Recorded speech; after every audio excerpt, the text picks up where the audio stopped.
Right, well, welcome back, everybody. We have another interview here with a British party. I'm delighted to welcome the leader of the Heritage Party. The leader is David Kurten. Welcome, sir. Hey, good. Well, thank you. Good to be here. Well, I'm excited to have this conversation. I'm very interested in the party. The party's got a fantastic name, Heritage Party, which I'm looking forward to explore what that means. First of all, I'd like to ask you how you came to form a new party after a long political career. Why are you not still with an established party? Why do you feel the need to form a new party?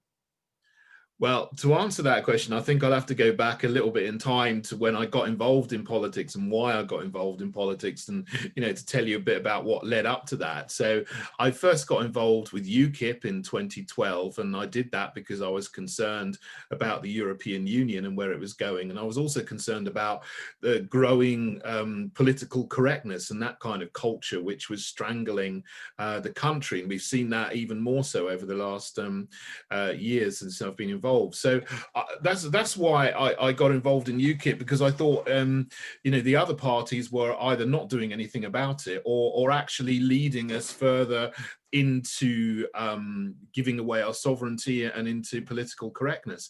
So I stood for UKIP in the 2015 elections, and then the London Assembly elections in 2016. I got elected to the London Assembly, which is fantastic. So I've been questioning Sadiq Khan for the last 5 years.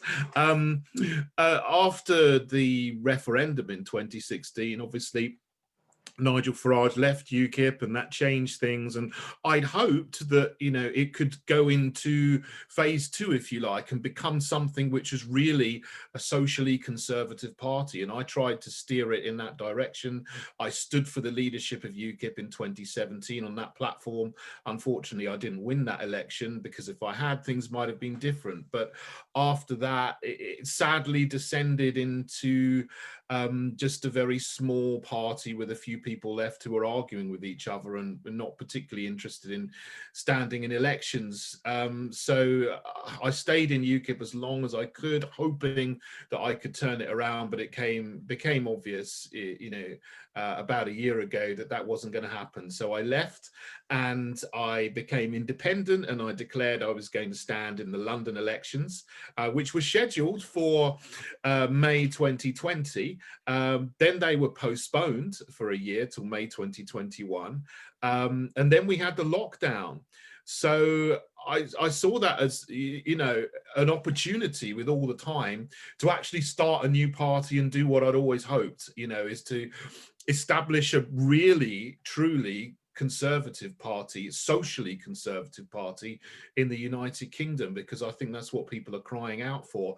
And there's potentially 10 million or more voters who would want something with our manifesto. So I put a lot of time in the summer to doing all the background, the paperwork, and writing a manifesto, applying to the Electoral Commission, and we got approval in October 2020, which is fantastic. And so then we opened for membership, and that brings us up to now. So we are now at the stage where we've done the groundwork, and we're looking forward to standing in our first set of elections and putting people up there. Right, well, fantastic. So you mentioned that you yourself are a candidate for the mayoral election in London. So that segues, I think, to the next question, which should be, what other elections might you be ambitious enough to contest as soon as the May elections, the local elections, May 2021, if they go ahead, or there's some talk that they'll be postponed. But apart from the London mayoral election, what might the party contest? Yeah, I mean, there is talk that they might be delayed again, but until the announcement is made, we're working on the premise that everything will go ahead in May 2021. We're still a small party, obviously. We're starting from nothing. So we've got a few hundred members. We're still small, and we've got a few hundred volunteers. In London, we're certainly going to stand a full slate in London for the mayor. Obviously, I'll be the mayoral candidate, and for the London Assembly as well. And then around England, there's local elections in I think over 150 different counties and districts and boroughs. So where we can find candidates in those places where there are local elections in England, we'll put candidates up. So I don't know, it's unlikely that we'll have a full slate in any particular borough or county, but we will pick certain areas where we have candidates, in maybe counties like Hampshire or Lancashire or Sheffield. There's people already there who say they want to stand, among other places. So we'll target specific wards and specific locations within those boroughs to put candidates up. Good, thank you. So what differentiates the Heritage Party then? We're having some interesting times in British politics. We're seeing a lot of new small parties, revive small parties. So I just spoke with the Social Democratic Party's leader, which is also offering a social conservative manifesto.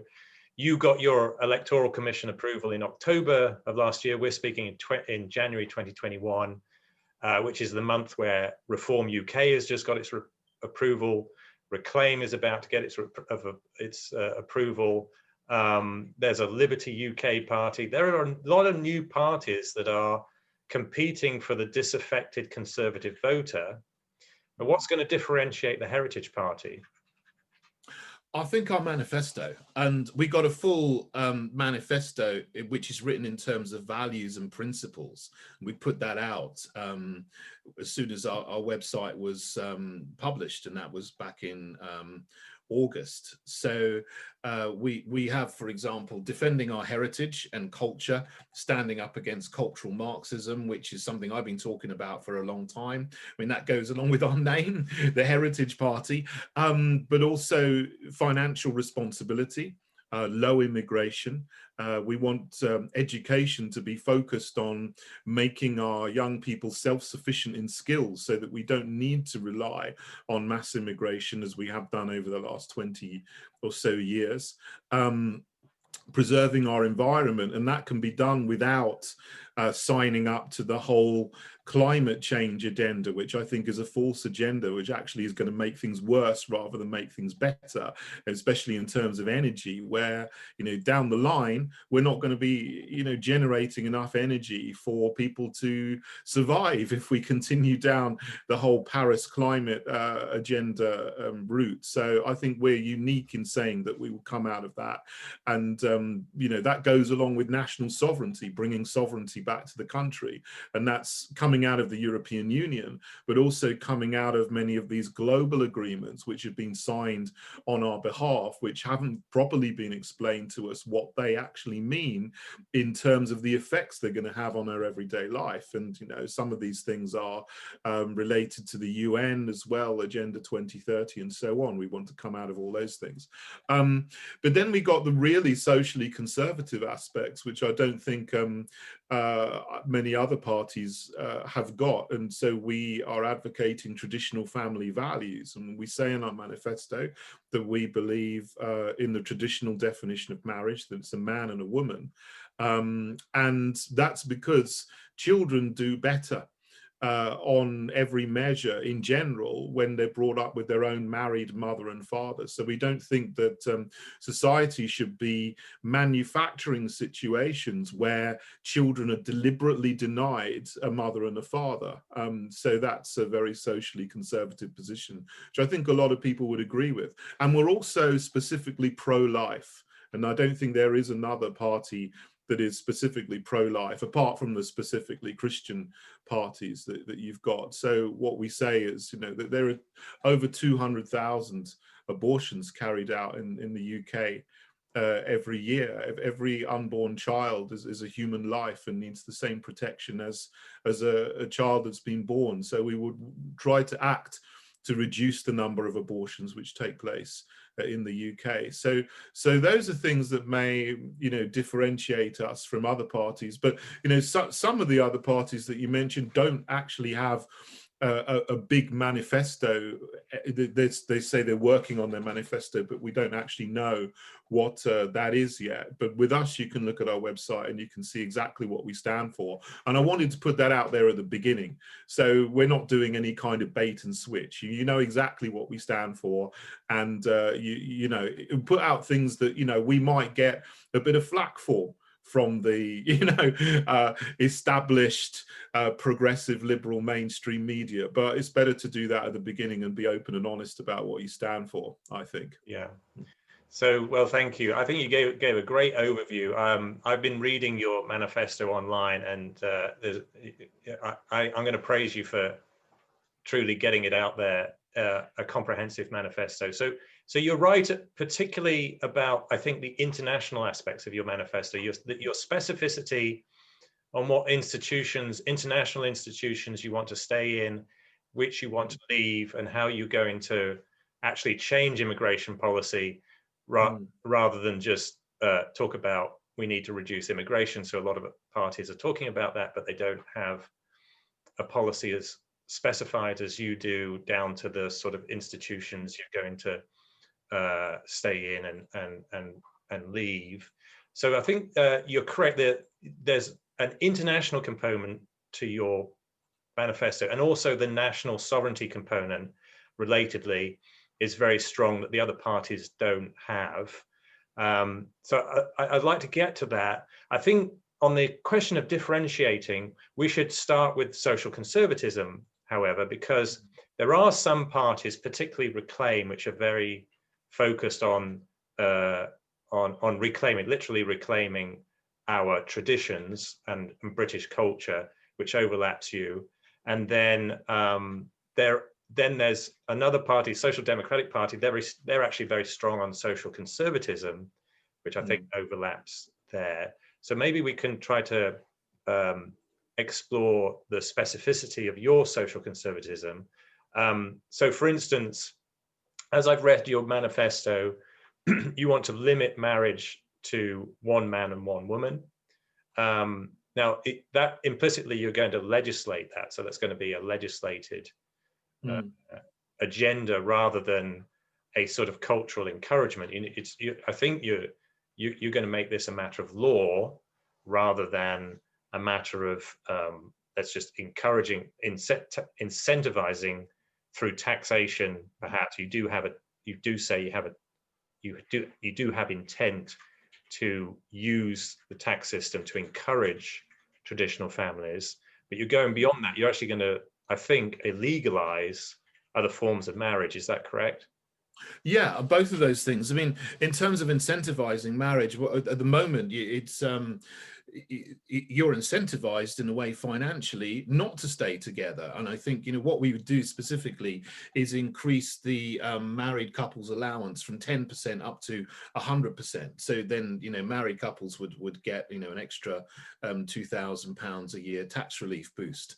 But it's crazy not to give that to married couples at the moment. So that would certainly incentivize people, particularly, you know, people who need it, who are on the poverty line, working class, you know, working people. I mean, it's okay if you're wealthy, it doesn't matter to you, but it doesn't matter to millions and millions of people. These things really do. So, you know, if you need to incentivize people to stay together, because that then improves family stability, and then that cascades positively down the generations. It's a very long-term thing as well. But I mean, I'm against the same-sex marriage act, which is Cameron's doing in 2013.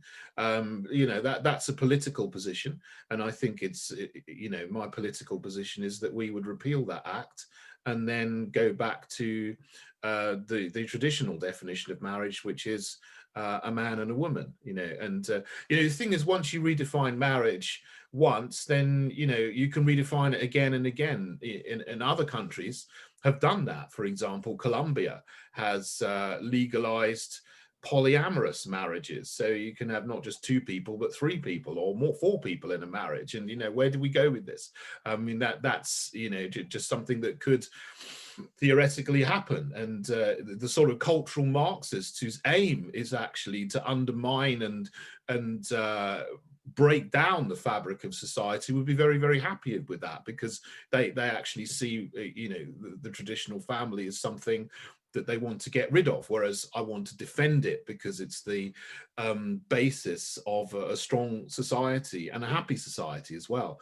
But I do think it's also for the case of children as well. I mean, going back, you know, right to 2000 with the civil partnerships when they came in, then that immediately gave adoption rights to people in civil partnerships. So I would actually be opposed to that as well, you know, and say if possible, you know, then adoption should just be for certainly for male-female couples, but you know, ideally also for married male-female couples. There's, you know, issues in there in how many people are willing to adopt, but I certainly think that's the way to go, and that would be a socially conservative position. Yeah. Thank you. So there's another part of your manifesto which is about, as I interpret it, ending the discrimination against fathers. Now, how would you do that? That's to do with family courts and so on, and you know, you've got the judgments in family courts, you know, often tend to be made against fathers, you know, unjustly and so on. What we need to do is open those up. A lot of the family court hearings are done in secret, which is unique. We need to just open them up to transparency and scrutiny so that we can see what's going on. It's really hard to actually see exactly what's happening with there unless they're open. So that's something that really needs to be done. And yeah, there's the Equality Act is supposed to generate equality between men and women, you know, but often it doesn't, because often women are seen as oppressed. And this again comes back to the thinking that goes through education, when you have women's studies and gender studies that teach children and teach students that the patriarchy is the cause of all problems and oppression to women. So this is a cultural issue, and we need to stand up against that, you know, upstream in culture and in education, to actually defund these kind of courses which are teaching this kind of stuff, that men are always bad, and you know, women need to. I mean, I'm all for empowering women, but I'm not for empowering women by denigrating men, and that's the problem we have, and that's a cultural problem as well as an institutional problem in the courts. So we need those actions to be taken. Yeah, I got you. So maybe we should talk about schooling, because you're quite well specified on how you want to reform schools, particularly secondary schools and higher education. The segue here is how you're going to school children differently on the family. So in your manifesto, you do specify that you want to school children specifically on what a traditional family means, and you're going to end the schooling of that encourages, I think we phrase it as encouraging underage sexual relations and also non-reproductive sexual acts. You specify you want to end the schooling of queer theory and gender fluidity. Are you going to illegalize the teaching of those things? I mean, how are you going to end that schooling? Because in practice, there are lots of things that get schooled that are technically illegal, such as partisanship, political partisanship. But you know, now British schools are routinely partisan, progressive partisan. So things happen in schools that are not supposed to. Technically, they're illegal, but they happen. So are you going to illegalize these things, and then how are you going to enforce the criminal code on these things?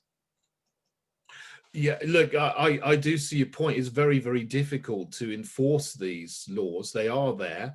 as the Education Act 1996, as you know, you're not supposed to be partisan. You have to be politically neutral and give both views if you're covering political subjects. But these get broken routinely, and you know, I wouldn't say every school across the country, but many schools across the country. It's very difficult to enforce. But what the Conservatives have tried to bring in England is relationships and sex education, and that's a new program, and that is then bringing in a higher level of sexualization with some of the lesson materials, and it's also specifically wanting to teach children about LGBT issues right down into primary schools. And it's not just the Conservatives, I call the fake Conservatives in England. You've got Labour are doing the same thing in Wales, and you've got the SNP are doing the same thing in Scotland. If anything, Scotland's gone further than England in this kind of thing.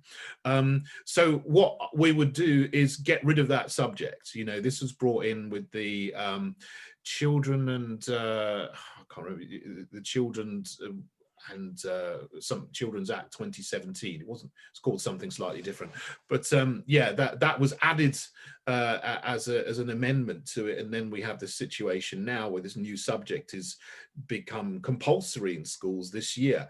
So we would repeal those sections of that act so that this relationships and sex education is no longer compulsory, it's no longer a subject, and certainly parents should be restored as the primary educators of their children. They've always had the right to remove children from sex and relationships education, apart from the biological aspects, which everybody needs to know. And they've also had the right to remove children from religious education as well, you know, which is parents' rights. You know, it's under the European Convention of Human Rights, which actually is a good document, but you know, the case law on that isn't good. That's another matter. But yes, so that's one thing we would certainly do. But what you've also got are lots of courses and lesson content which they're trying to embed, you know, LGBT philosophy and sexualization through the curriculum. So it's not just done in PHSE and PSHE as it is, personal social health education, and relationships and sex education, all these new subjects, and citizenship. It's not just done in those subjects now. They're trying to embed it in maths and history and English and French and all the other subjects. So you've actually got big LGBT lobbying groups like Stonewall, who are working with Pearson, this big educational textbook and, you know, media provider, to put their ideas embedded across the curriculum from a very young age. So we need to defund these kind of courses, and we would certainly defund these kind of NGOs which are going against socially conservative values and trying to push their own agendas into education, very often against the wishes of parents. And honestly, a lot of parents don't even know and realize that this is the case until they suddenly see, you know, after a couple of years of a child doing maths classes, they look at their maths homework and they see, they're horrified at some of the things they see that they're being given. So we'll certainly need to act to make sure that courses are going in which are not confusing children about transgenderism and so on, you know, at a young age, which can do them great damage. Yeah, so you say you must act. I mean, does that mean policing the system? Because you mentioned earlier that parents often don't know what their children are being taught as students. And then we've seen many cases of this where, in theory, parents have the right to remove their child from sex education or religious education, but they don't know in advance that it's happening, and it's so pervasive in everything they do. So in their case studies in sociology, and then in mathematical examples in their mathematics classes. So parents don't have they don't have sufficient knowledge in advance to make these choices about removal. So if teachers are habitually doing that, then the only way to correct it is retrospectively, which means that the state has to police the system, does it not? Well, if we are in charge in local authorities, we'll be in charge of local education authorities, and the local education authorities can put out recommendations and guidelines and decide what materials to purchase for the schools to use. So if we were in that position, we would have real power at a local level. And for example, Warwickshire County Council, I think it was earlier, or last year,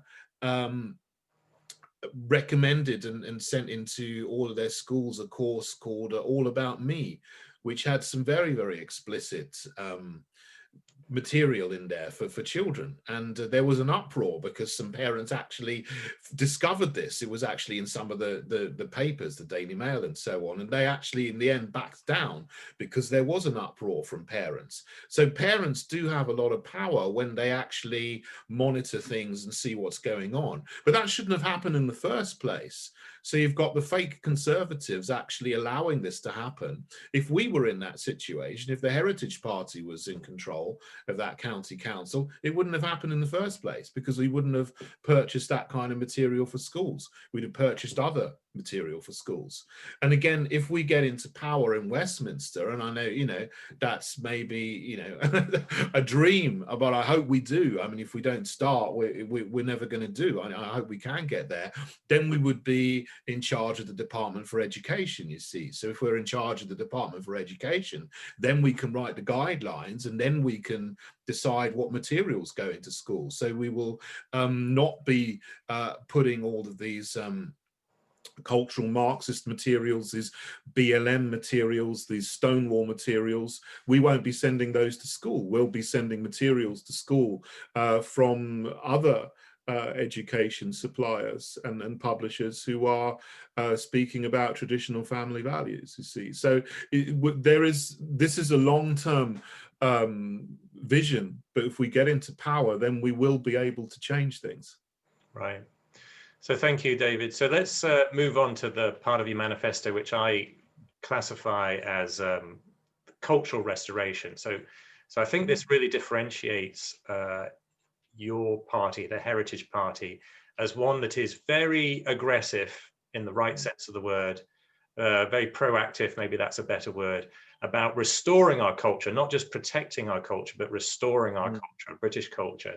So you talk about things like restoring free speech, which is overlapped with a lot of parties, including the fake conservatives, but particularly Reclaim, Reform, cancelling hate speech, restoring freedom of belief. And you talk about a code of conduct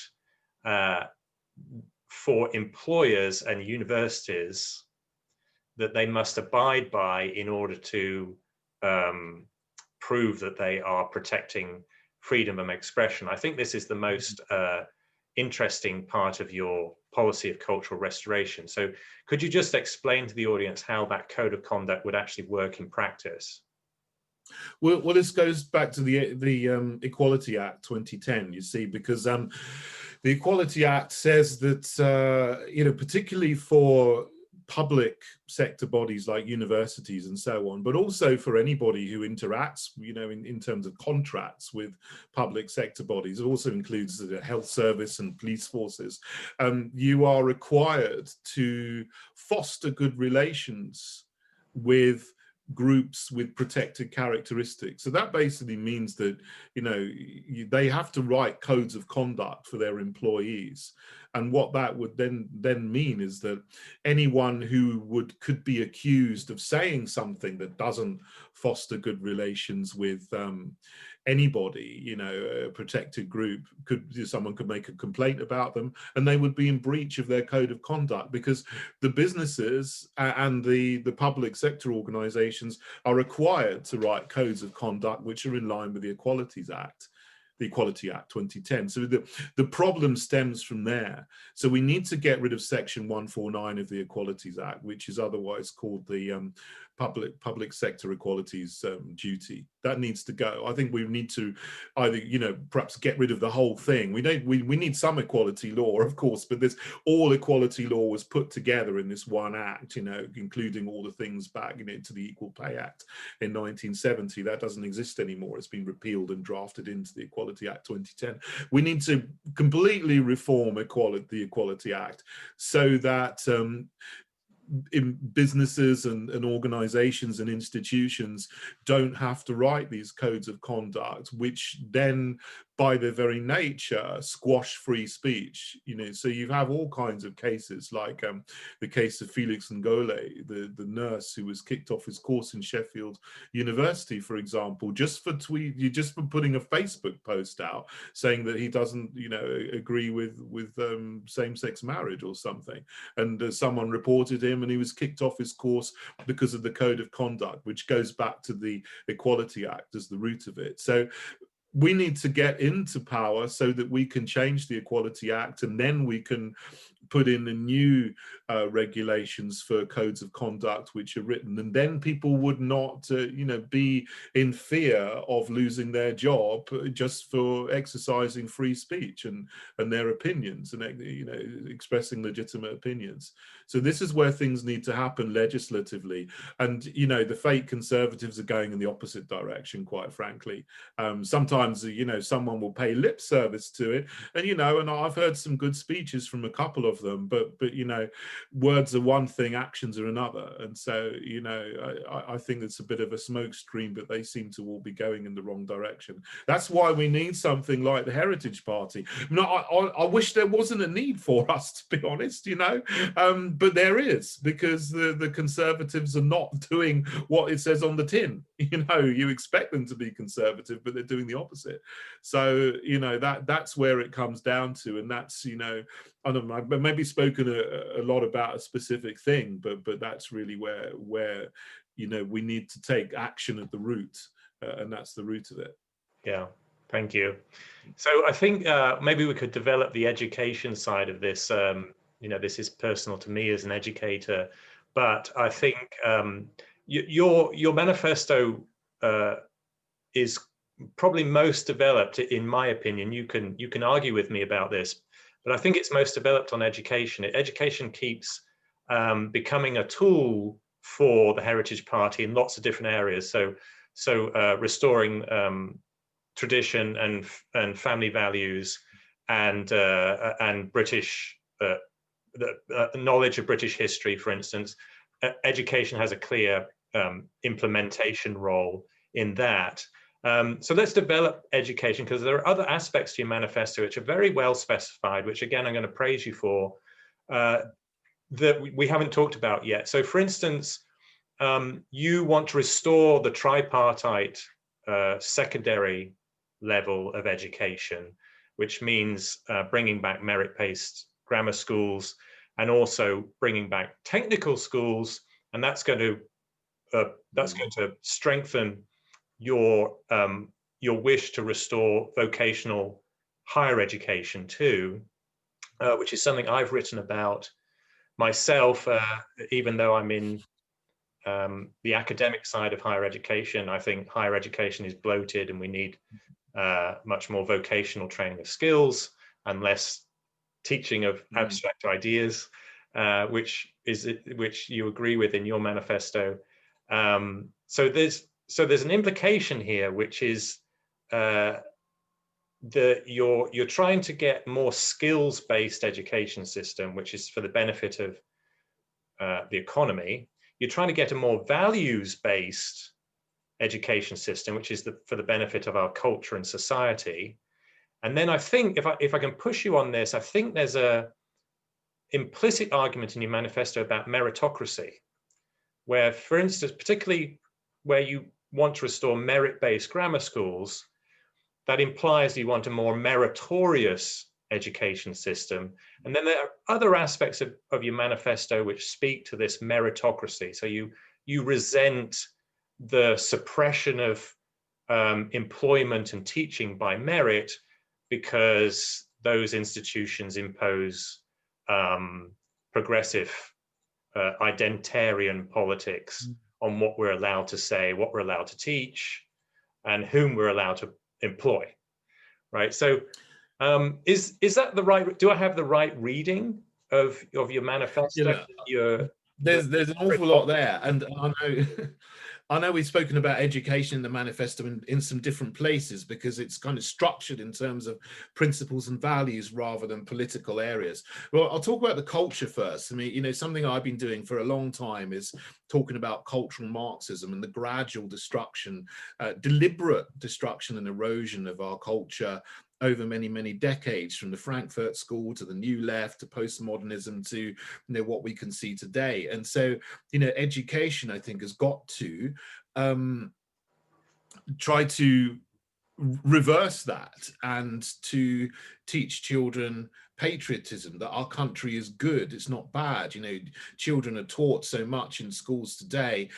Our country has only got things to be ashamed of, like slavery, but they miss out that we actually were the first big nation to abolish slavery, and we spent most of the 19th century going around the world abolishing slavery in other countries as well. So because of us, yes, there were 150 years which were appalling in terms of slavery, but there's many millions of people who escaped slavery and didn't get into slavery because we turned around and we repented and we did the right thing. And we need to teach children those good things about our country as well, and our culture, and the innovation, you know, the Industrial Revolution, the you know, the internet, the great inventions of the early 20th century and so on.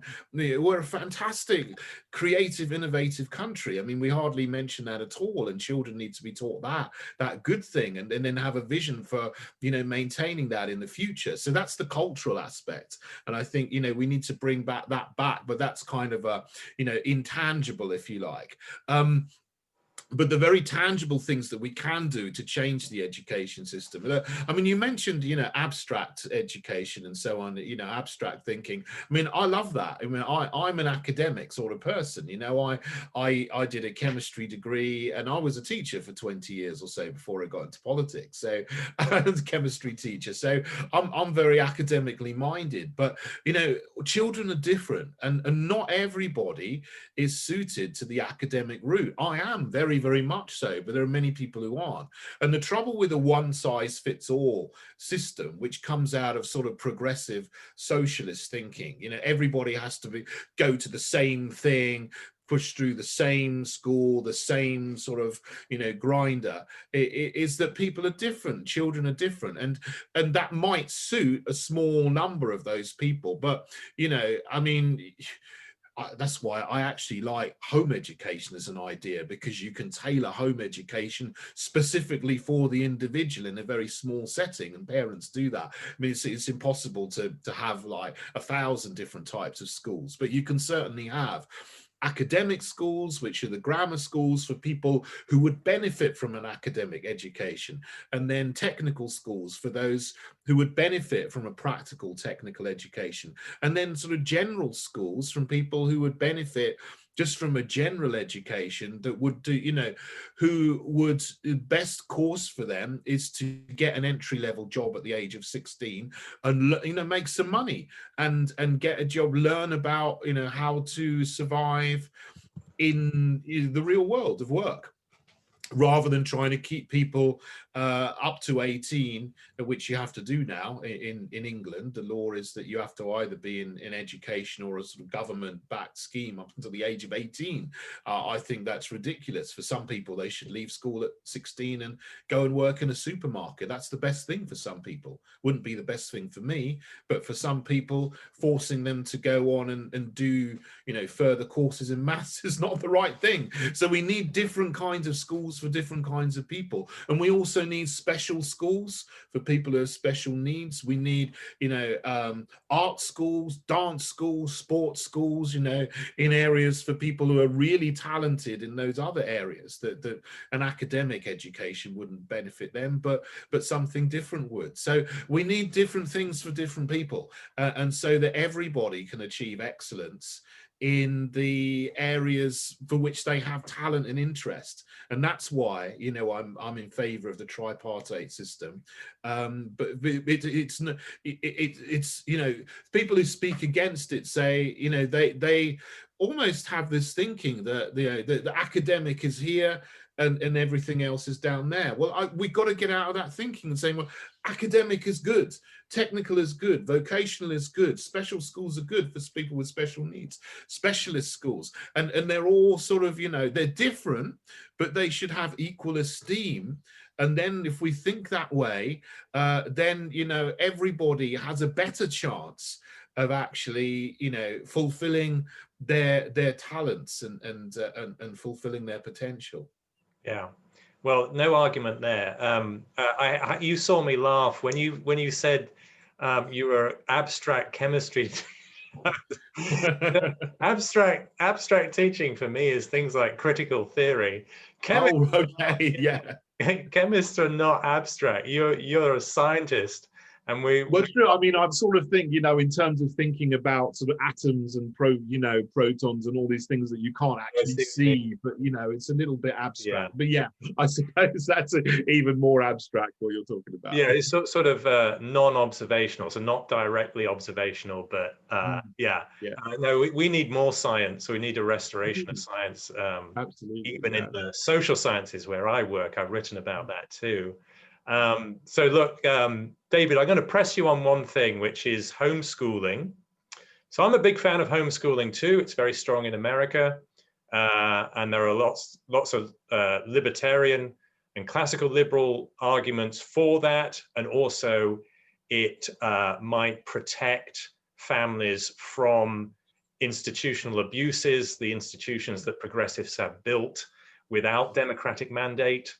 But there is an apparent contradiction in your party's championing of homeschool, and that is that we've seen in Britain particularly where homeschooling is actually used to shield certain communities from British values from other Britons. So for instance, particularly Muslim extremists have been found to be homeschooling their children with very extremist views, and the Conservative Party's incentive, as I understand it, to try to encourage less autonomy in schooling is to protect society from parents and teachers selected by parents, even in the case of the Trojan horse scandal in Birmingham, where academies are taken over by extremists. The Conservative government is trying to protect society from this sort of extremist teaching. So how do you give parents their liberal rights, their liberties to homeschool, whilst protecting British society as a whole from extremist exploitation of homeschooling?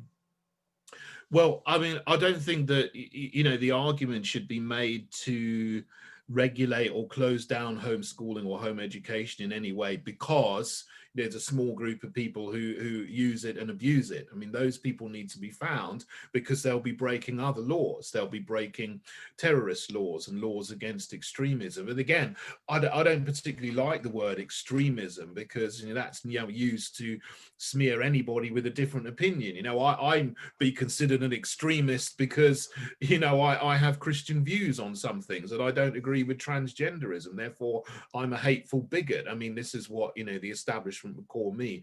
But, you know, if people are obviously inculcating terrorism and real hatred in children, you know, to become violent Islamists, well, that's against, you know, terrorism laws and glorification of terrorism. But, you know, it's as you mentioned, the Trojan horse scandal in Birmingham. I mean, that wasn't homeschooling. That was done in academies. That was done in state schools. So, you know, it's that can happen in state schools, it can happen in home schools, it more often happens in the settings of madrasas where, you know, children are not sort of schooled in their own home with their parents, with tutors coming and going, a maths tutor and a French tutor and so on. They're all sort of put in some big building with lots of classrooms and 100 or so children. And Ofsted have actually got a unit to look at that and to find these kind of unregulated settings which are teaching children about things which would be very detrimental to life in this country, and have had a lot of success in finding them and closing them down.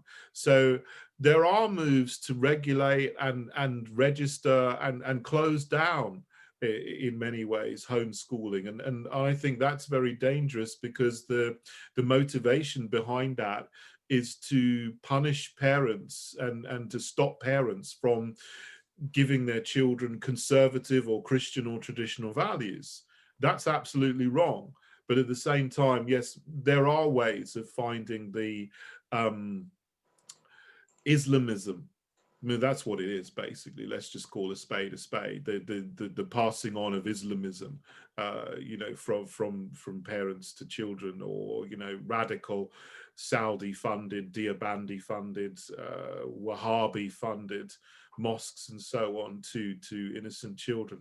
That's what needs to be stopped, and that's already been done, and so we need to tackle that, but allow liberal parents, if you like. A lot of parents who do this are sort of a little bit sort of hippie, hippie parents who want to teach their children about the nature and so on, okay, and then do it in their way. But also Christian parents and so on, and Jewish parents who want to teach their children about the Jewish faith in a home education setting. We need to allow all of those things to continue, and parents to have the freedoms they have had over centuries to do that, and we can do that by allowing that, but tackling the Wahhabi and Deobandi funded Islamism. Yeah, so I follow that, but if I may just clarify something, it sounds like you are accepting a trade-off here, where your priority is to give parents the liberty to school their children in their own homes as they see fit, even at the expense of allowing them to train their children in things that you, as a heritage party, would object to. So anti-Britishness, queer theory, things that you would not allow in schools, but by giving parents the autonomy to teach what they like in their own homes, you're allowing the things that you would ban in schools, you're allowing those to be effectively taught at home. Is that the case? Is that the trade-off? It is a difficult one, and it is a trade-off, but it's something that we need to take a position on. And so, the alternative is the German system and now the French system, where in Germany you have a Schulpflicht, where it's a school, compulsory schooling. You're not allowed to do any, home education in Germany. All children must go to school. In France, they're trying to bring it in. I think that's the wrong thing for this country. So if we want to say, well, no, we've always had, this has been part of our history that's come down to us, that parents have got the right to home educate their children. We might not like the different things that they educate their children in, but that is their right, and that's our heritage, that parents have that freedom. I would certainly think that most people that do that are doing things for the right motivation, but I wouldn't agree with everything that every single parent teaches their child. But the alternative is then you put everybody into a state-funded school, and I wouldn't want any people who would get the majority of children who are home educated, who get a fantastic benefit of that, would then be forced to go and sit in a classroom and listen to sex and relationships education and Black Lives Matter and cultural Marxism. I think there's more damage in doing that than in allowing, the possibility of 5 to 10% of people who home educate to do things that I wouldn't like. But then, you know, if something is really bad, you've got terrorism laws to try to find out in another way. I gotcha. Okay. It is a trade-off, and you know, but we're not sort of, you know, computers on an algorithm. We have to, you know, and it's a difficult trade-off, and there are trade-offs here, because, you know, with advocating for liberty and free speech, you know, there's always going to be a tension with social conservatism and Christian conservatism, because, you know, I advocate for free speech because, you know, I want the freedom as a Christian to you know, say what I want to say, but then I understand there's going to be people using free speech to say abhorrent things. But you know, if you advocate for free speech, you've got to, you know, let people have the liberty to do that, and, you know, and to use it poorly. Otherwise you're in a totalitarian system, and I think that's more of a danger, you know, that's a very big danger. But I think, you know, it's there is this inherent tension there. And you know, that's why there's a lot of parties that are libertarian. You know, I think UKIP was a libertarian party in its constitution. So was the Brexit Party and Reform Party. And I think Reclaim is going to be libertarian as well. But in the Heritage Party, our constitution specifically says we're a socially conservative party. And I put that in our manifesto, because I think that's what we need. Now, liberty and free speech is part of that, but there's always going to be that tension then between, you know, liberty and, you know, hopefully leading the country in a socially conservative direction, because you've got to treat people like adults, and you've got to allow people the freedom to want to do that, you know. Yeah. So I follow you. I suppose I was going to leave this question for later, but I think we're talking about something else we need to clarify, which is this tension between liberty and responsibility. Your manifesto, I appreciate your honesty about these trade-offs. Another trade-off is between liberty and responsibility. So your manifesto talks about both restoring individual liberty, such as parental liberty, but also you want more individual responsibility. So for instance, in your manifesto, you talk about people being more responsible for their own finances. So there is this trade-off which libertarians often don't care to admit, between individual liberty and personal responsibility towards, at least for one's own actions that impact a community. Now, as it happens, the Social Democratic Party is very strong on social responsibility. So it claims to have liberal priorities at the individual level, but it also expects very strong social responsibility. So they like you, they're being honest about this trade-off, but they're solving it in a different way. So that they're very progressive or even socialist on the economics of social responsibility, which I don't think you are. But if you could please clarify how you, as a heritage party, you're going to solve this trade-off between individual liberty and individual responsibility. For instance, on one of the issues you specify is personal finances. So, for instance, would you sanction intervening in somebody's irresponsibility for their finances? So if they refuse to work, they choose welfare dependency, if they spend their welfare entitlements frivolously or irresponsibly rather than on their children. So if they spend their welfare entitlements on recreational drug use and they neglect their children, does that give the state, as managed by the Heritage Party, a right or an opportunity to intervene and therefore compromise that individual's liberties? I think you've brought a specific example there, but there's a general principle.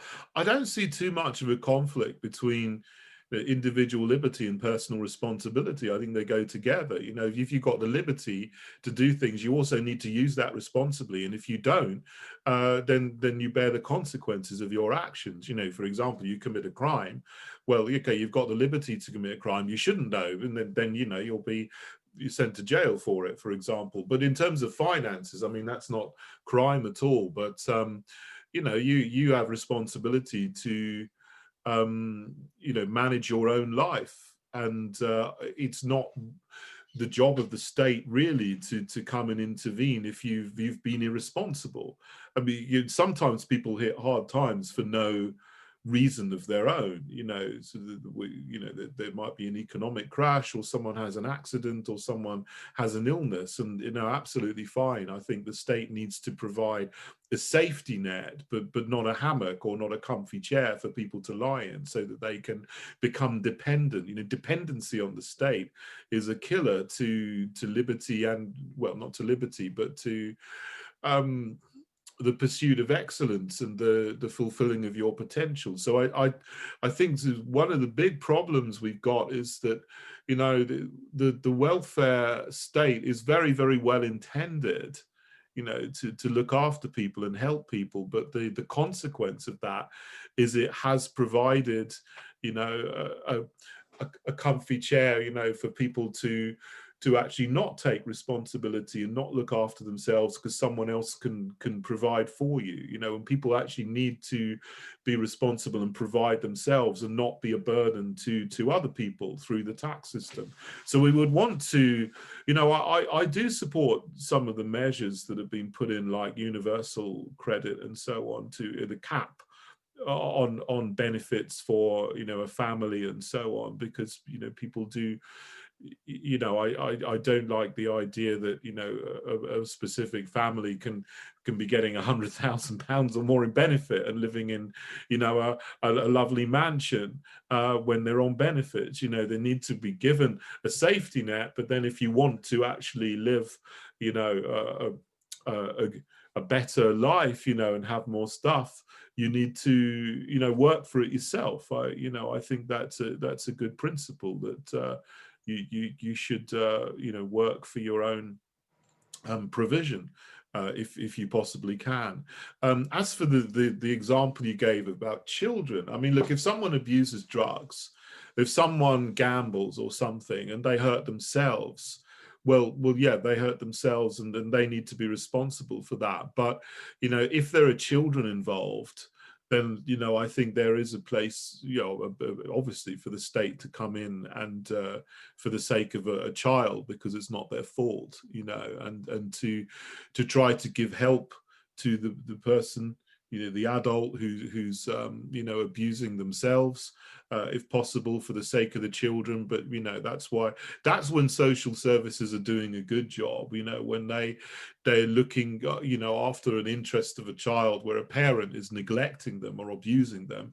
But, you know, I don't agree that social services should be coming in, you know, if a parent has an opinion which is politically correct, which is what it's sort of turned into. So social services need to do that good job.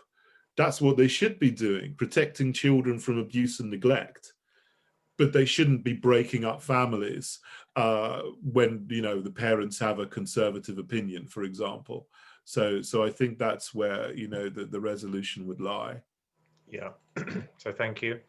Thank you, David. So I think we should segue now to macroeconomics. So effectively, we just talked about microeconomics, so individual responsibility for one's own household economics. So let's talk about your macroeconomics. Now, what struck me in your manifesto is, I think what really differentiates you is that you're more protectionist, and you can argue with me about this, you're more protectionist than I think not necessarily protectionist, but autarchic, in the sense that there's self-reliance, national self-reliance is in your manifesto. So you specify you want Britain to be self-sufficient in food, which I don't think I've seen in any other manifesto, current manifesto. And you want Britain to be self-sufficient in schools, and that will help with your immigration policy, which we should talk about too, in the sense that if Britain is able to educate all the skills it needs, it doesn't need to import those persons, employees, students from abroad. So it is quite autarkic. I wonder if you are conscious of that, and whether there is more to your autarky than just food and skills. I mean, would you be a fan of state aid, right? So the fake conservatives, because Boris Johnson's Conservative Party has become strong on state aid, which used to be considered a socialist policy. Now the Conservative Party has embraced that. Now, your autarky, meaning the Heritage Party's autarky in food and skills, might imply that you would protect some industries from foreign imports, and you might invest a lot of state aid in building up self-sufficiency in other things, perhaps, defense products. So maybe Britain should be self-sufficient in its own defense armaments. Maybe, as the Conservative Party itself has argued, Britain should be more self-reliant in its health and medical products, so that we don't have to be reliant on Chinese imports during a pandemic where China is making its exports conditional on favorable foreign policy towards China. So are any of those things in your thinking? Not all of them, some of them. I mean, obviously, self-sufficiency and skills is one of the titles we've got, and I think that's a very important thing, because we've gone the opposite direction. We've been relying so much on bringing in the best and brightest, as they say, from countries around the world, but then we've neglected to train our own young people to be doctors and nurses and, engineers and things like this. Whereas, Germany's obviously a country that prides itself on creating fantastic engineers, and then there's other countries like the Philippines and so on. We get a lot of doctors and nurses that come from the Philippines. We need to train our own nurses and doctors, so we're not taking the best and brightest from the Philippines, for example. They need those nurses and doctors there, and Malawi and other countries like that. So I think that it works both ways. That in terms of food, I mean, I think that that's at the moment a dream in a way, because I think we now have I don't think that we are anywhere near food self-sufficient, because of the population increase that we've had, with now 68 million and rising, and that's just the official figure. There's more unofficial people in the country. It might be 70 million probably. We're not going to be self-sufficient in food for a very long time. But I mean, my point in saying that was, let's stop converting prime agricultural land into solar farms, which are not going to produce that much electricity, and housing estates for more people to immigrate into the country. We need that land. Prime agricultural land is really, really valuable. And what if there were some kind of shock where, we stop being able to get food imports in the future? I think it's crazy in the long term to be constructing things and changing the use of our very, very valuable agricultural land to other things. We need to preserve that. And also, now the Brexit deal is done, and I think it's appalling what has happened to our fishing waters. I mean, we could have got so much more food in terms of fish if we'd taken that back properly and said, our 200-mile exclusive economic zone is just for us. I mean, that would have actually boosted food security quite a lot, I think, but that's sort of gone now for at least 6 years and maybe beyond that. So I mean, that was my thinking behind that, because we've got these wonderful resources, let's keep them and let's value them, even though possible food security, 100% food security is maybe a long way off. But in terms of the other things, I mean, state aid, I'm not a big fan of state aid, because a lot of the state aid that we do have is channeled through the Department for Business and Industry into green technology, and a lot of it is subsidies for technology which quite frankly is a bit useless, and it's just going into the pockets of people who aren't doing anything of much value. So I'm not a big fan of state aid, but where I am, I think we things in industries which are of vital national importance. I think, the steel industry, the aluminium industry. I mean, I think in terms of self-sufficiency, we need to have blast furnaces in this country. We need to have aluminium smelters in this country. We need to have certain factories that can do certain things, in this country.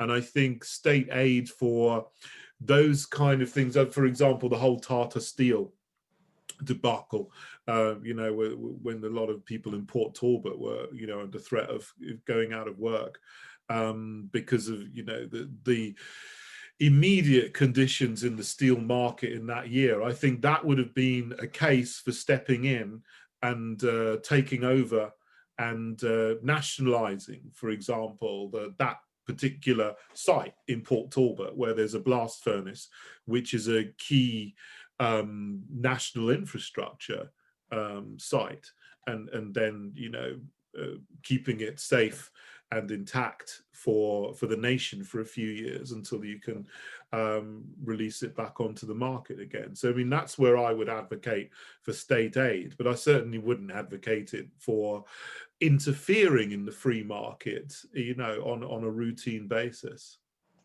Right, thank you, David. So I think we should talk about the trade and cooperation agreement, which Boris Johnson's administration has just reached with the European Union to, as he claims, finally deliver Brexit.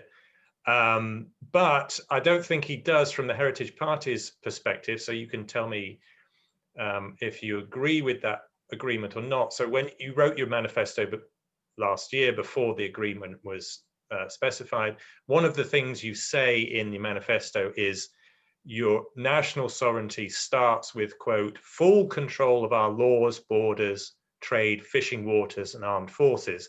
And you just mentioned fishing, so you're clearly not satisfied with the TCA's agreement. It's not even an agreement, right? It's an interim agreement, or sort of, it's a commitment to annual further negotiations on fisheries, and at the end of that, in 5 years' time, 6 years' time, Britain, as I read it, will still not have more than 25% of its fish stocks in any sovereign sense. So you're clearly not happy with fisheries. Can we talk about the trade and cooperation agreement as a whole? And I wonder if I can ask you also whether your position would be to repudiate or at least to renegotiate this agreement if you had the national power to say so.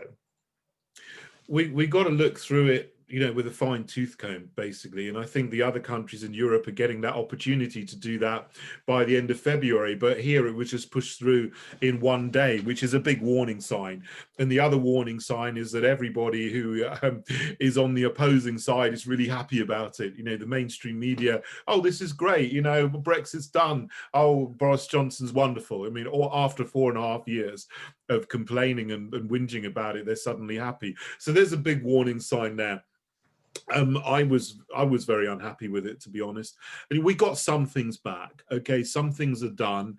The one good thing about it is that we continue tariff-free, quota-free trade in goods with the EU. Okay, so that's a good thing.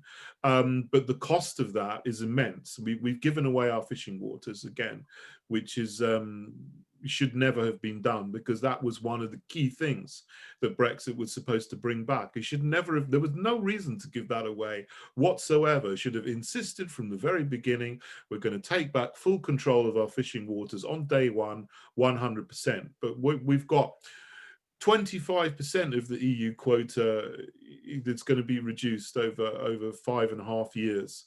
And then the understanding is it'll stay the same after that. We're still paying, money into the EU. I mean, that was done by, in the withdrawal agreement. So there's actually two. We haven't just signed one treaty. We've signed 2 treaties with them.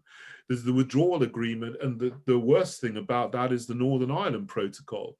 So essentially, Northern Ireland stays in the single market as we come out of the single market. Okay, it's good that we're out of the single market and the customs union, but Northern Ireland is effectively half in the EU still. So it's now, basically our country is split in two. One bit is being cleaved away from us very slowly, and as we diverge, Northern Ireland is going to be sticking more closely with the EU, so that's going to cause huge problems down the road in a few years' time when Boris Johnson is long gone. Someone else will have to pick up the pieces of that.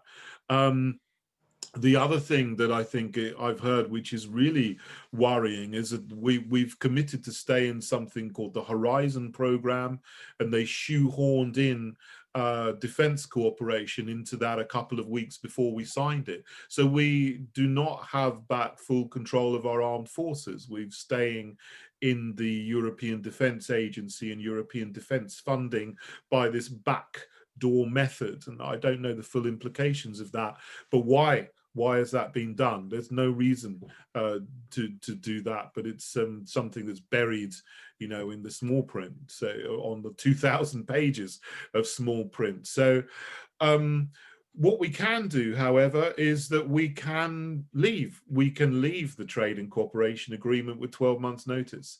So I think down the line, that's something we would have to look at and maybe activate, because there's other things in there. You know, we're committed to stay in the Paris Climate Agreement. We're committed to stay in the European Convention of Human Rights, which, as I've said before, the original document from 1950 is really good. It was drafted by British lawyers to help a continent ravaged by Hitler and National Socialism.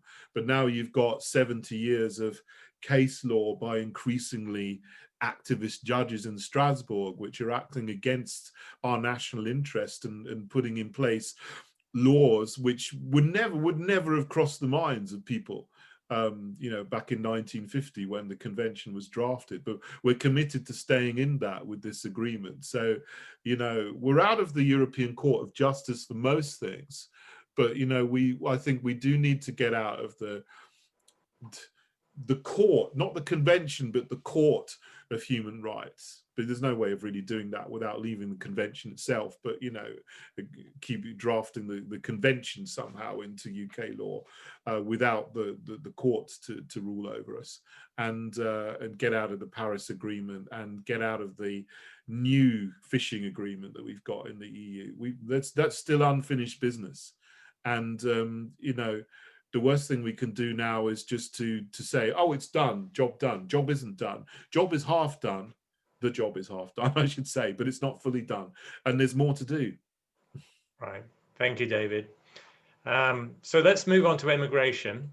So this is another area where I think you're really differentiated. So you're differentiated by the specificity by which you write your party's policy on immigration. The most interesting differentiation, I think, for me, is your policy on effectively making immigration visa-based, as I understand it. So correct me if I'm wrong, but effectively all immigration would be visa-based. So there'd be student visas, there'd be different visas for different skills, and otherwise immigration would not be, outside of the visa schemes, immigration would not be legal. I think that's my interpretation of your manifesto. Yeah, right. And I think that, well, that is now going to be the case now we've left the EU. I mean, any EU people who want to come and work and study in the country will need a visa now anyway. I mean, that was because we were in the EU. Then obviously you got 27 countries that wasn't the case for. I mean, you know, back when I first moved to London, you had a fantastic sort of reciprocal scheme with Australia and New Zealand, where, you know, young people could come for 2 years on a sort of work visa and just do sort of manual work, or, you know, sort of just work in a bar or something. And that went because we joined one of the EU schemes, and we can bring something like that back again. You know, I think that was fantastic. But, you know, it goes hand in hand with our other policy on being self-sufficient in skills, and obviously this is going to take a bit of time to work through. But when we become self-sufficient in skills, hopefully we do, then we won't need much immigration, because we won't need people to come in and do jobs. We'll be able to do everything that needs to be done ourselves. And so that's the kind of vision. We don't need, you know, the immigration suits big businesses who want to pay low wages. And I think if we skilled up the country, they wouldn't be, you know, they'd have to pay a decent wage to British people.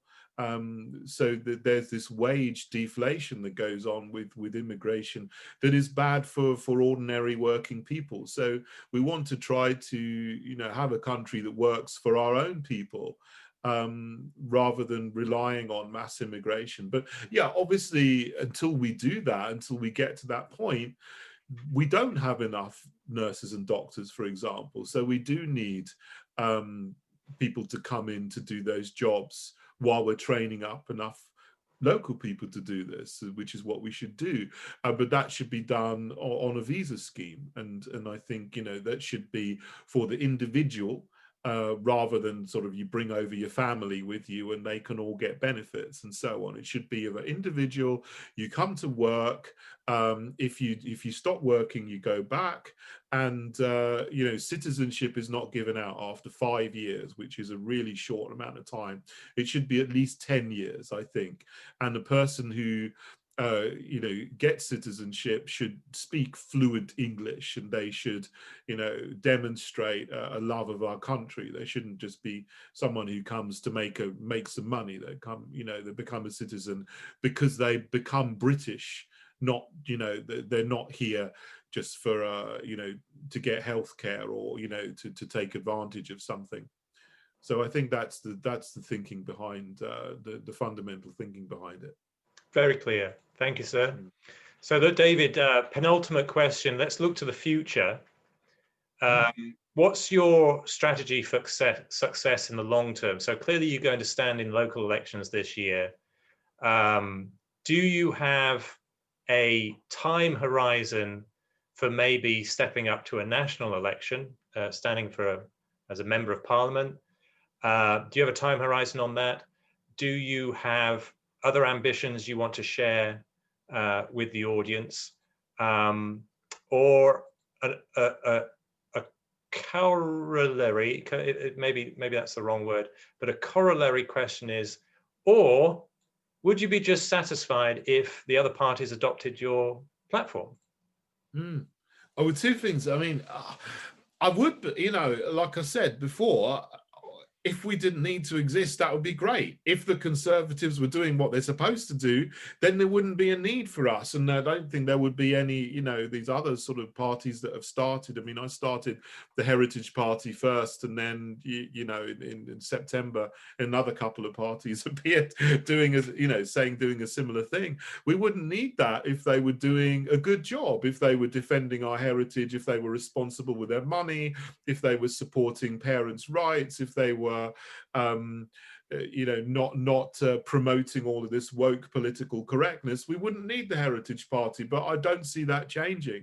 I mean, I would be ecstatic if the Conservative Party started being conservative and started building our country up again rather than destroying it. Okay, then I could go off and I could, you know, live on the beach or something, and not be on Twitter having everyone trying to bash me over the head with like, you're a bigot every 2 seconds, you know. So, but that's not going to happen. It's not going to happen. You know, the Tories, Labour, Lib Dem, Green, I see them as all one big party with 4 different shades.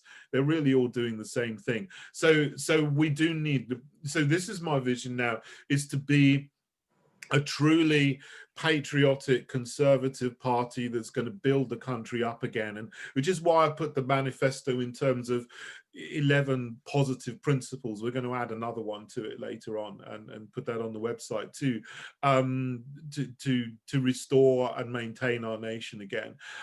So we will be standing in the next national election to the extent that we possibly can. As I said, we've only just started, and we've got, you know, a few hundred people join. The next election is not scheduled until 2024, so that's 3 years away. So I am certain that in 3 years' time we'll be much bigger, and we will have enough candidates to stand in every seat in the country, and we will do. In the meantime, there'll be by-elections taking place. And so wherever there's a by-election, we'll stand in by-elections as well for Westminster. and you know, that will be it probably won't be me unless it's in my area, because you know, I think we would try and put local candidates in. But you know, personally, I would love to stand again in Bognor Regis and Littlehampton, which I did in the last election, because that's where I'm from and that's where I was born and where I grew up. So you know, I would love to for that to be my seat. But we'll see how it goes. But yeah, so yeah, we will certainly, we're here for the long term, and you know, we will be standing in whatever Westminster elections we can. Okay, so thank you. So I suppose we're talking about you now. So your party, you've got very strong ambitions for the party nationally. Clearly, you want to stand in the London mayoral election. Now, let's say you become mayor, and then the national elections swing round at some point. Would you give up the mayoral office in order to stand for a member of parliament, or would you leave the national opportunities to other members of your party? No, I wouldn't. I do both, and there is precedent for that, because obviously Boris Johnson was the mayor up until 2016, but in 2015 he went back into Parliament, and he spent a year both as mayor and as an MP for Uxbridge and South Ruislip. So there's precedent there. You can do both, and yeah, if I obviously for right now I'm going for Mayor of London and for the London Assembly. I mean, I've been on the London Assembly now for 4.5 years, and you know, I want to. This is the immediate election. I want to, you know, restore common sense to London. There's so much that needs to be done there, and we need to reverse Sadiq Khan's terrible policies. But if I were the London mayor, you know, or back on the London Assembly, I certainly would, you know, go for Parliament as well. I have done, you know, before as a London Assembly member.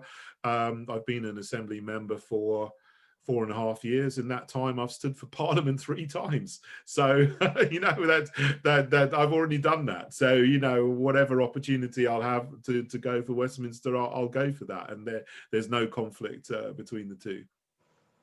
Right. Well, thank you, David. Now, is there anything, any final message you would like to give to the audience?